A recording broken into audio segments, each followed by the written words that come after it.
The Golden State Warriors have been a very interesting team this offseason, being the only team in the NBA yet to make a move, but heavily involved in rumors for multiple players across the league. Of course, the Warriors are tied up in a situation with restricted free agent Jonathan Kuminga, whom the Chicago Bulls have been mentioned as a potential suitor in a sign-and-trade scenario. However, the Bulls have their own restricted free agent to deal with, as Josh Giddey has yet to accept a deal to return to the team. Regardless, the Bulls remain the most likely trade partner for the Warriors. In a potential sign-and-trade for Kuminga, who would the Warriors get in return? There have been talks that the Warriors are looking for a young player and valuable draft capital in return for their 22-year-old forward, but they are reportedly interested in a particular Bulls guard.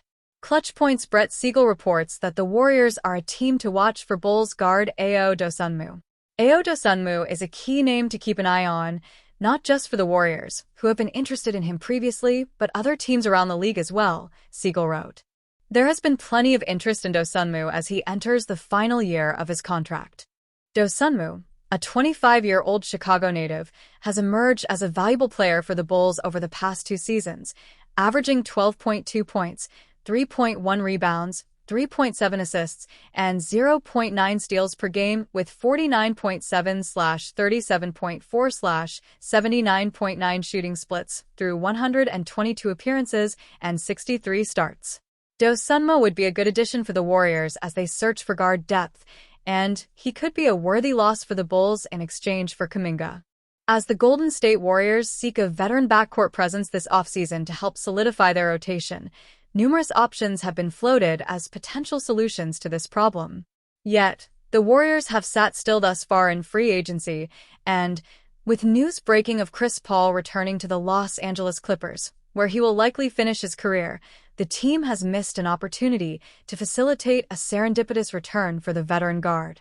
While Paul has made it clear throughout his free agency process that he wishes to be close to his family in Southern California, thus making it unlikely that Golden State could have persuaded him to sign, this news makes things even more dire for the organization this offseason. Chris Paul could have been exactly what the Warriors needed. Paul, after 20 seasons in the NBA, announced at the start of free agency that this season, were he to find a suitable team to play for, would be his last in the league. Yet, at 39, Paul is still decidedly an impactful player. Last season, with the San Antonio Spurs, Paul started all 82 games, aiding in the development of the team's young core and averaging 8.8 points, 3.6 rebounds, and 7.4 assists. As the Warriors seek a dependable backcourt presence to offset some of the inconsistencies in Brandon Podziemski's and Buddy Hield's games, Paul would have been an ideal option on a veteran minimum contract to provide ball handling and offensive consistency from the bench. Instead, Paul will join a roster loaded with veterans, including Kawhi Leonard, James Harden, and Bradley Beal, bolstering one of the already most impressive teams in the Western Conference. With Beal signing with the Clippers and the recent news of Marcus Smart signing with the Los Angeles Lakers following his buyout, the options on the market for veteran guards are becoming more limited by the day. As of now, it appears likely that Golden State will welcome a return of De'Anthony Melton, who signed a 1-year contract with the team last season but was ultimately traded to the Brooklyn Nets in an act of financial balancing after he suffered a season-ending ACL tear. However, Melton has missed significant chunks of the last 2 seasons due to injury, and, although what the Warriors like about him obviously remains relevant, his signing poses a massive injury risk to the team's rotation. Therefore, while it never seemed like Paul was a real possibility for Golden State, seeing him sign with a rival to end his career is a sad sign for Warriors fans everywhere. Veteran center Al Horford has been a calming presence within the Boston Celtics locker room for nearly half of his 18-year career. However, the C's might not be able to rely on him for much longer. The 39-year-old is currently an unrestricted free agent and has reportedly grown very friendly with the Golden State Warriors this summer. Although no deal has been confirmed yet, Clutch Point's NBA insider Brett Siegel said that Horford, as well as free agent guard De'Anthony Melton, recently reached a verbal agreement with the Dubs. Al Horford and De'Anthony Melton are widely expected to sign with the Warriors, Siegel wrote. A handful of teams at NBA Summer League stated Horford and Melton already have verbal agreements in place with Golden State. Horford leaving Beantown shouldn't be a complete shock, as Celtics president of basketball operations Brad Stevens even admitted that bringing him back was going to be difficult. "I'd say that's unlikely," Stevens replied when asked about Horford returning during a press conference in early July. "But I don't want to speak in absolute terms until an ultimate decision is made.